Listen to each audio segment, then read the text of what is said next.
Lundi 10 octobre 2022, merci de préférer ESAE TV. Tout de suite, le sommaire. La Commission électorale nationale autonome Sénat a présenté dans la matinée de ce lundi 10 octobre 2022 le calendrier électoral des législatives de janvier 2023. Une présentation faite en présence des parties prenantes du processus électoral. Le film de la cérémonie dans cette édition. Le Centre national hospitalier universitaire Hubert Kutukumaga a subi le vendredi dernier une panne électrique, faisant 4 morts dans le rang des patients. À suivre dans ce 19h le commentaire de quelques citoyens sur cette actualité. Dans le cadre de la mise en œuvre du projet EA School, le réseau des supporters de Coton Sport du Bénin a distribué des kits scolaires aux écoliers de quelques villes du Bénin. Le film de la cérémonie de remise de fournitures dans un instant.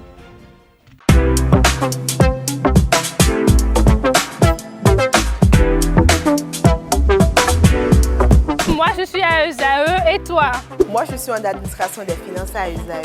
Moi, je suis en diplomatie et relations internationales à ESAE. Moi, je suis en journalisme à ESAE. Émission ici, c'est ESAE. Moi, je suis en communication marketing à ESAE. Moi, je suis en droit à ESAE. Moi, je suis en gestion des ressources humaines à ESAE. Moi, je suis en gestion des marchés publics à ESAE. Moi, je suis en administration du travail et de la sécurité sociale à ESAE. Moi, je suis en sciences économiques à ESAE. Moi, je suis en banque finance à ESAE. Moi, je suis en administration générale à ESAE.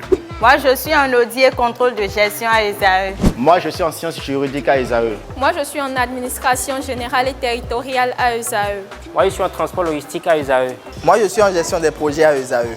Rejoignez-moi, c'est la meilleure université. Nous sommes à ESAE. Rejoignez-nous. À ESAE, l'excellence a un nom.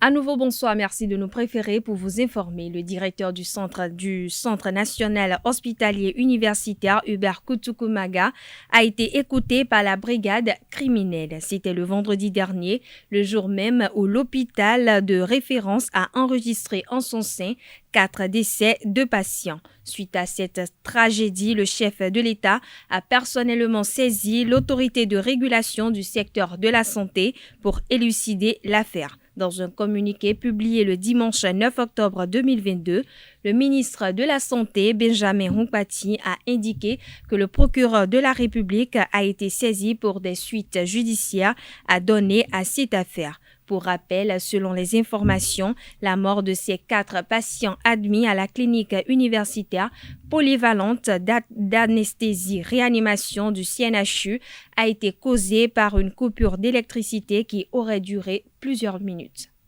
Parlons toujours des décès enregistrés au Centre national hospitalier universitaire Hubert Kutukumaga de Cotonou. Cette actualité fait couler beaucoup d'encre et de salive au sein de la communauté nationale. Interrogés sur cette actualité, quelques citoyens de la ville de Cotonou livrent leurs commentaires. Suivons-les au micro de Quentin Amosso et Francis Farami. Le CNHU est l'hôpital de référence que nous avons au Bénin. Je sais que l'État est en train de construire quelque chose à Calavi. Mais pour le moment, c'est le CNHU où se trouvent les grands professeurs, les grands docteurs, les grands médecins du Bénin. Le CNHU du Bénin, c'est le centre de référence que nous avons. Centre de référence numéro 1 au Bénin, c'est le CNHU. Il y a toutes les compétences. Bon, les équipements, ils ont des équipements. C'est vrai, ils n'ont pas tous les équipements. Mais il y a une bonne qualité de soins. Mais je ne comprends pas que dans ce grand hôpital, qu'il y ait coupure de courant et qu'il n'y ait pas un générateur en relais. J'ai fait les séances avec mon papa, avec l'une de mes filles et la petite fillette là. À 2h du matin, directement, je l'ai amenée au CNHU. Directement. Je n'ai pas été au petit centre de santé, non, directement au CNHU. J'ai quitté Paou à 2h du matin pour venir au CNHU. Ils m'ont accueilli. Il m'a accueilli et j'ai été satisfait. Pour un Bénin qui se veut, qu'on veut révéler et qu'on dise que le centre numéro 1 du Bénin, on va déplorer ce cas grave là. Vraiment, c'est déplorable. Pourquoi ne peut-on pas installer les panneaux solaires au CNHU avec des batteries d'accumulation d'énergie. Moi-même, j'ai utilisé le CNHU 2 ou 3 fois. Je sais comment ils se chinent là, ils se gênent, en tout cas ils font le travail. Je sais comment ils se dérangent pour au moins satisfaire les clients. Mais quelque part, ça ne va pas. Quelque part, ça ne va pas parce qu'ils ont beaucoup de problèmes au CNHU. Il y a manque de moyens financiers, moyens matériels. Il y a manque de personnel. Donc si l'État peut les aider, à mieux faire, à trouver ces moyens-là, ils vont nous donner un soin de qualité. Je l'annonçais au sommaire de cette édition, la Commission électorale nationale autonome Sénat a présenté dans la matinée de ce lundi 10 octobre 2022 le calendrier électoral des législatives de janvier 2023 aux parties prenantes du processus. Le film de la cérémonie, fort simple, s'est déroulé à l'hôtel Azalaï de Cotonou. Éléments signés, c'est Delarios Adjagbenon et Abdelkader Achiro. À 90 jours des législatives de janvier 2023, la Commission électorale nationale autonome Sénat dévoile le calendrier électoral conformément aux dispositions de l'article 59 du Code électoral. En application de cette disposition légale, le Conseil des ministres a adopté le décret 2020-563 du 25 novembre 2020 portant modalité d'élaboration du calendrier électoral. L'article 3 de ce décret dispose que le calendrier est élaboré par la Sénat en concertation avec les autres institutions de la République impliquées dans l'organisation du scrutin.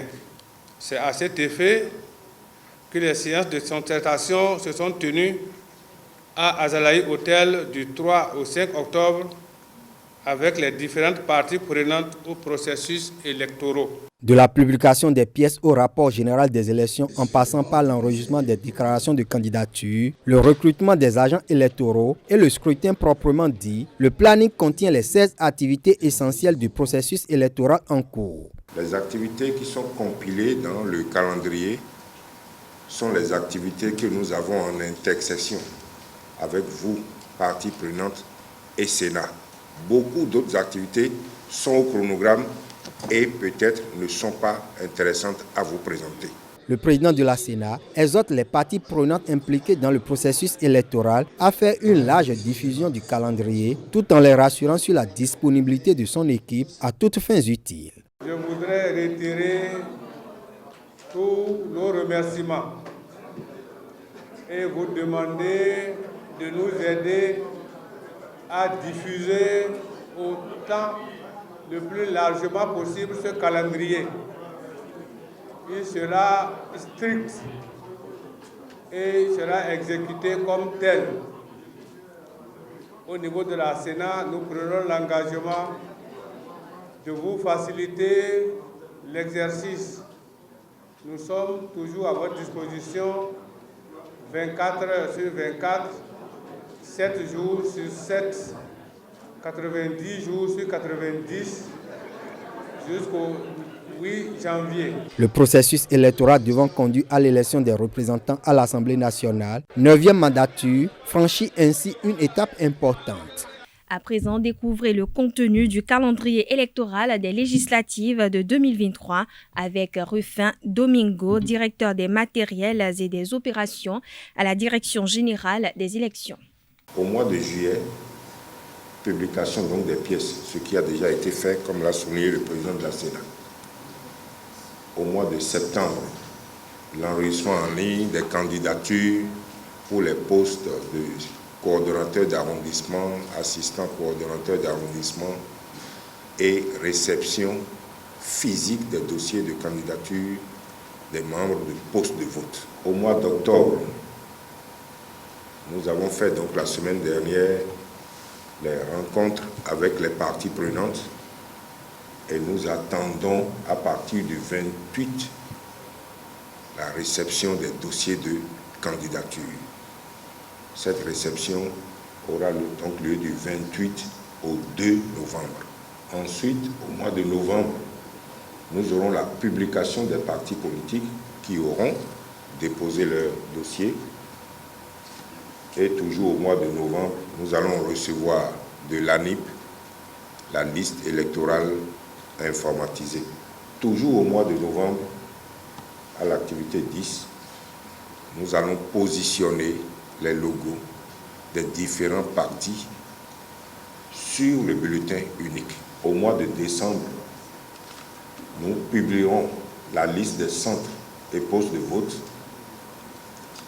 Et toujours au mois de décembre, nous allons publier la liste des points focaux communaux, des coordonnateurs d'arrondissement, des assistants coordonnateurs d'arrondissement et des membres des postes de vote. Donc l'activité 13, toujours au mois de décembre, ce sera l'ouverture de la campagne électorale. Et au mois de janvier, le scrutin va se dérouler donc le 8 et la Sénat compte au plus tard le 11 publier les résultats provisoires. Au mois de mars, nous allons publier le rapport général des élections. Après l'opérationnalisation du centre de formation de Ndali, le recrutement de la première promotion de jeunes a démarré avec ferveur le samedi 8 octobre 2022. Plus de 250 Bambins nés en 2007 et 2009 ont pris d'assaut le terrain de football du Centre technique fédéral d'Akpro Misrété pour exprimer leur talent dans l'espoir d'être retenus pour intégrer le centre sport-études et sport-apprentissage de métiers de Ndali. Un plan de développement du football à la base très apprécié d'ailleurs par quelques citoyens rencontrés dans la ville de Cotonou. Suivons-les au micro de Colombe Ousso. La détection de nouveaux talents en football, il le faut. C'est une bonne chose. C'est un départ. J'apprécie ce départ-là parce que je me dis, je me retrouve quand on forme les gens à la base. Nous avions souhaité cela pendant des moments. Et si certaines personnes, si l'État ou bien le ministre a jugé bon de commencer par là, nous allons le remercier. C'est une très bonne initiative parce que le football de nos jours impose un retour à l'école. Vous savez que les grands nations de football, c'est grâce à ces initiatives d'écoles de football qu'ils ont pu émerger. Donc si notre pays, le Bénin, emboîte le pas à ça, je dois quand même saluer la fédération. Mais quels sont ceux qui sont chargés de cette détection-là? Les coachs qui sont pris pour faire la détection, ils sont déjà habitués au football béninois. Donc ils ont une parfaite maîtrise, n'est-ce pas, de notre football. Et puisque ils entraînent déjà les équipes qui jouent le championnat, je pense quand même qu'ils ont déjà le nécessaire. Ils ont l'essentiel pour participer à la détection de ces jeunes-là. Que ce ne soit pas des Béninois même qui forment des enfants béninois, on n'a pas dit autre chose. C'est une bonne chose. Ce que je demande, c'est qu'il faut que les vrais talents soient vraiment détectés. La fédération doit avoir ces deux yeux-là sur cette détection et que cette détection soit organisée du nord au sud, de l'est à l'ouest, passant par le centre. Car il y a des talents sur toute l'étendue du territoire national. Centre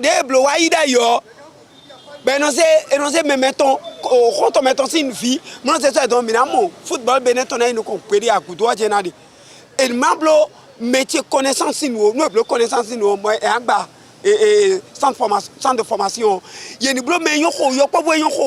Volonté, vocation. Pour que dans les années à venir, dans 5-10 ans, que le Bénin soit vraiment une nation de football.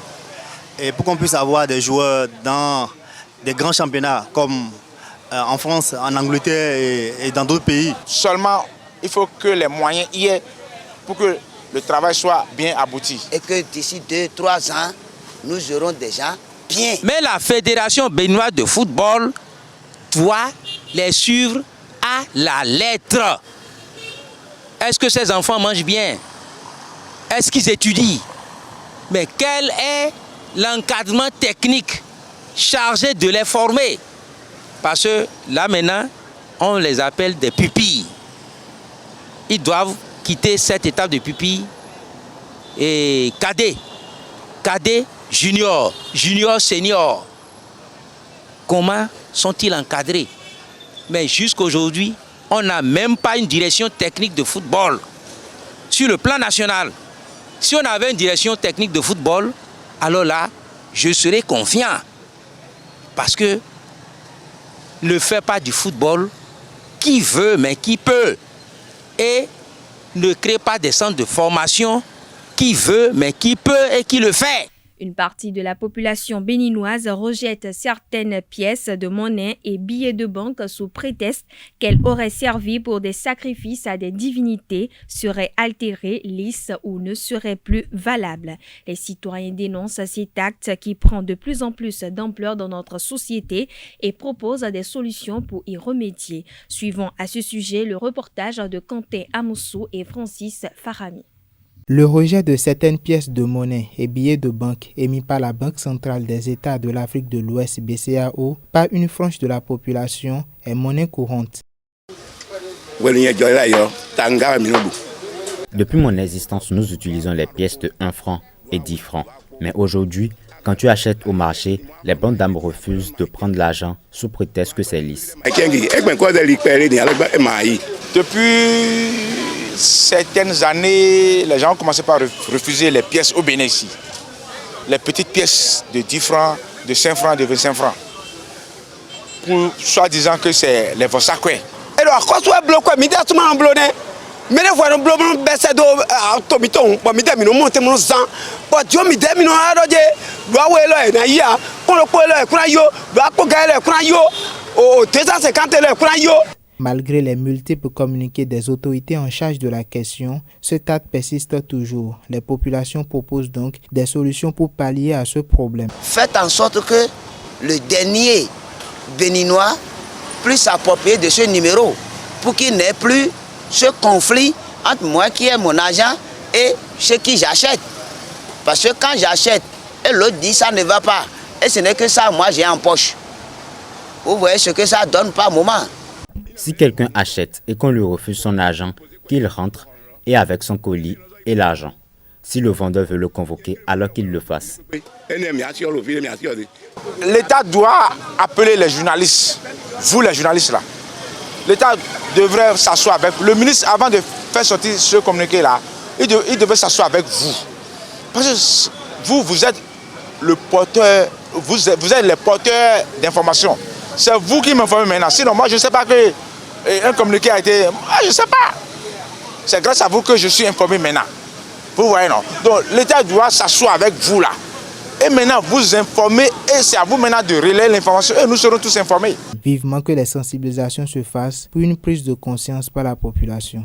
La Communauté économique des États de l'Afrique de l'Ouest, CEDEAO, et l'Association de gestion des ports de l'Afrique de l'Ouest et Centre, AGEPAO, a lancé officiellement le lundi 3 octobre 2022 la formation sur le Code international pour la sûreté des navires et des installations portuaires ainsi que la mise aux normes des ports pour le renforcement de la sûreté et de la sécurité maritime et portuaire de l'Afrique de l'Ouest et Centre. Après la première semaine de formation, une table ronde a été organisée le vendredi 7 octobre pour les échanges d'idées entre les experts au siège de l'Association de gestion des ports de l'Afrique de l'Ouest et Centre. Reportage Anaël Do. La formation initiée par la commission de la CEDEAO et l'Association de gestion des ports de l'Afrique de l'Ouest et Centre se poursuit. Après une semaine de travaux, les experts des 14 pays membres de la CEDEAO présents autour d'une table ronde ont fait le point des différentes discussions. L'expert facilitateur Seydou Ba a dévoilé les 2 éléments phares issus des échanges. Le modus operandi, ça a été de gérer 2 préoccupations. La première, c'est la promotion des centres de formation de l'espace CEDEAO qui existent déjà. Donc le centre de formation dont vous êtes à la tête a été choisi pour dérouler un tel programme et nous savons que ça ne s'arrêtera pas là parce que c'est une dynamique qui a été enclenchée et que nous espérons voir pérenniser. Le deuxième élément, c'est sur le choix des experts. pense que c'est la première chose que nos chers collègues des États ont salué. C'est le fait que nous sommes nous dans nous. Comme on dit de l'autre côté, c'est biso na biso. Donc, c'est pas que les autres ne sont pas bons, mais pour certaines questions hautement stratégiques et sensibles, c'est bien qu'on se retrouve nous dans nous pour parler en langage clair et franc. Donc, les experts qui sont là sont des experts des États ressortissants de la CEDEAO. Et ça, on le salue. Le directeur du centre de formation professionnelle, AGPAOC, a quant à lui, au cours de ses assises, rappelé l'importance du code ISPS. Le mal peut venir de quelque part, peut se cacher dans ces flux de marchandises. Tout le monde le sait. C'est peut-être la raison pour laquelle on a pensé depuis près de 50 ans à dire comment s'organise-t-on pour que la marchandise que nous recevons, les produits dont nous avons besoin, ne soient pas les lieux aussi de transport de problèmes. Je veux résumer, je veux parler code ISPS pour tout le monde.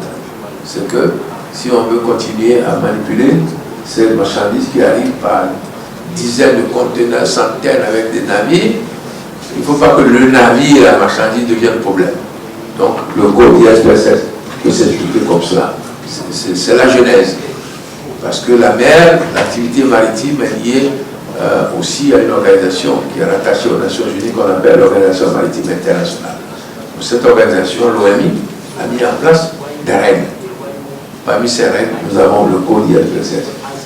Alors, si on veut le lier à la question de sécurité, la sécurité, comme le président de l'État, on le disait tout à l'heure, mais si la marchandise va du port à l'interland, donc la question de sécurité concerne tout le monde, du port à l'interland également. Mais pour qu'on puisse s'assurer que c'est bien maîtrisé, il fallait de temps en temps se poser la question. Est-ce que tout le monde connaît les réglementations? Parmi ces réglementations, on parle du code ISPS. Cette semaine, il a été question de revenir sur les fondamentaux. Les délégués des différents pays ont apporté quelques recommandations aux experts facilitateurs pour accroître les résolutions issues des assises. La formation se poursuit jusqu'au 14 octobre 2022. On parle éducation à présent. Le groupe de travaux dirigé Labo GEDP forme depuis quelques années les meilleurs du Bénin dans l'enceinte de l'école Akpakpa régionale. Ces travaux de chaque week-end ont pour particularité de révéler les apprenants au premier rang des examens nationaux. Le reportage, c'est avec Anaël Dehaut. Faire de l'excellence une routine, c'est ce à quoi s'évertue le groupe de travaux dirigé Labo GEDP depuis quelques années. Ce groupe, réputé pour faire des élèves avec un niveau basique, des premiers du Bénin, est né d'une idée salvatrice. Dès que j'ai eu ma licence, j'avais déjà la passion de l'enseignement et j'ai décidé de revenir au lycée technique Koulibaly pour permettre à mon école de formation de sortir les meilleurs aux différents examens nationaux en termes de comptabilité. Et ça n'a pas loupé, je suis venu au lycée en 2010. Et en 2010, 2011, 2012, le lycée Koulibaly a eu les premières places nationales au bac G2. Mais après, plus tard, je me suis dit, mais on peut mettre ça comme un projet, une vision, pour permettre aux enfants qui viennent d'avoir fraîchement leur BPC de venir en seconde, première, terminale, histoire de les connaître, de mieux les connaître et de produire ce que dans le football, le Barça a produit avec la génération Xavi, Messi, Iniesta. Donc c'est cette vision-là qui m'a amené à collaborer avec mes élèves, mes anciens élèves qui sont devenus mes partenaires en leur demandant de venir s'installer à Akpakpa à partir de 2012 pour pouvoir suivre les élèves de la seconde, de la première et en terminale, je les récupère. Ça nous a permis d'avoir beaucoup de résultats extraordinaires que très peu de collèges peuvent bomber le torse et sortir. Cette manière d'inculquer l'excellence à la base est une réussite du fait de sa particularité. La différence entre les autres centres, c'est le développement personnel. Tous ceux qui enseignent ici, au GEDP et au labo, sont des enseignants qui sont initiés au développement personnel. Le développement personnel, c'est l'art de démontrer à un être humain que tout ce dont il a besoin pour réussir et évoluer dans la vie est déjà en lui. Ça ne doit pas venir d'ailleurs. Il a déjà tout ce dont on a besoin en lui. À partir du moment où un enfant se fait confiance, et il compte sur ses aspects positifs et on l'améliore, on essaie de l'aider à polir, à corriger ses défauts, il peut atteindre toutes les performances du monde. Le développement personnel associé aux études permet au groupe de travaux dirigés Labo GEDP de s'assurer les meilleurs résultats aux différents examens nationaux. Les années antérieures, nous avons eu pratiquement les 3e du Bénin au CAP de chaque année qui viennent toujours avoir la mention très bien. Ils ont toujours la mention très bien au bac. Nous avons eu également les 2e du Bénin au CAP. Nous avons eu l'année passée la 1re du Bénin au CAP, la 3e du Bénin au CAP. Et nous avons eu cette année par exemple la 2e du Bénin au bac G2. Nous avons eu pratiquement beaucoup de mentions très bien. Quand ils viennent, nous les prenons en seconde. Nous leur donnons déjà la base qu'il faut. Parce que lorsque vous n'avez pas un bon fondement, quel que soit l'immeuble que vous construisez, ça va s'effondrer. Vous voyez donc, nous leur donnons déjà la base en seconde. Arrivé en première, nous les coachons, nous les accompagnons. Nous les gardons de façon, comme on dit souvent, nous les gardons comme du lait sur le feu. Et donc, arrivés en terminale, ils sont bien outillés, bien préparés pour atteindre l'objectif qui a été fixé dès le départ. En plus d'améliorer les performances scolaires, ce groupe de travaux dirigés apporte un changement radical dans la vie de ses participants. Je suis venu ici en 2020 en classe de seconde où j'ai commencé le jeu d'épée et formation. Et depuis là, ils ont commencé à inculper en moi les vertus d'un bon leader, les vertus qui t'amènent à travailler, à dépasser tes limites, à ne pas te limiter, à ne pas te dire que le sommet est là, donc toi tu dois rester en bas, mais à te dire que dépasser le sommet, aller au-delà du mur est possible. Cette année, j'ai été au CAP et je suis sorti 2e du Bénin.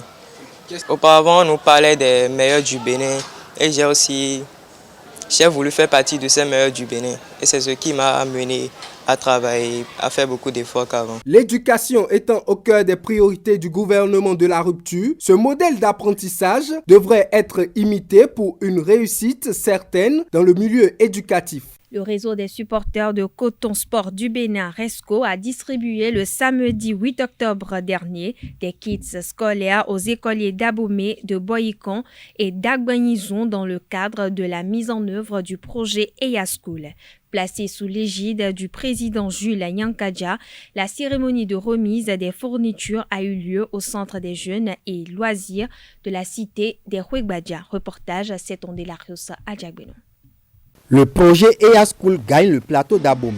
Après Cotonou et Ouida, le réseau des supporters de Coton Sport du Bénin RESCO vient faire don de kits scolaires aux écoliers de Boyikon, d'Abomey et d'Agbanizon. On ne pouvait quand même pas faire ces dons de kits et oublier Abomey. Abomey, en fait, Boyikon et alentour se trouve en fait dans nos cœurs. Et je voudrais que spécialement les enfants de Damé, comme on a l'habitude de le dire, puissent d'une certaine manière révéler le Bénin un jour.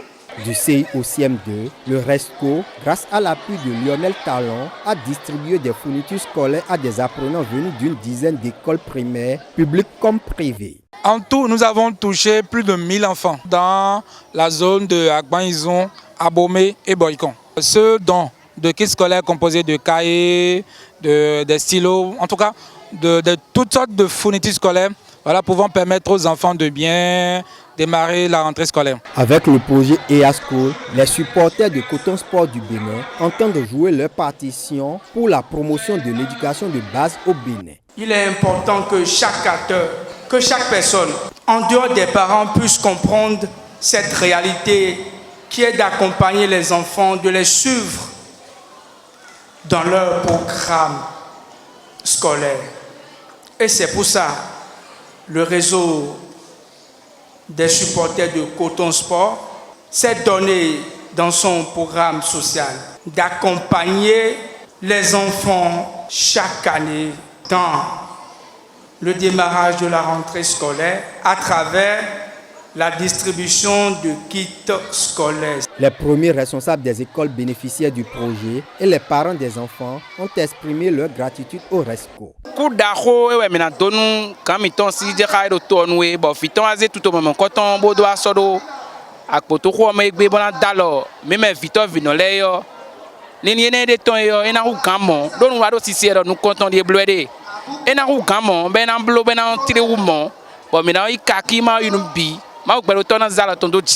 C'est un bon acte que le président et son équipe a posé.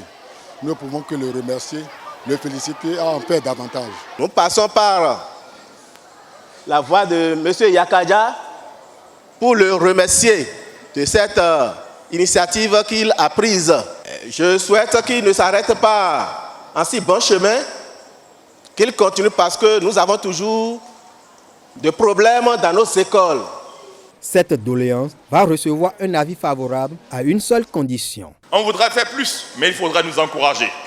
Quand je parle d'encouragement, je parle déjà de la bonne utilisation de ces kits et d'un résultat qui, à la fin de l'année, nous obligerait quand même à faire plus que ça.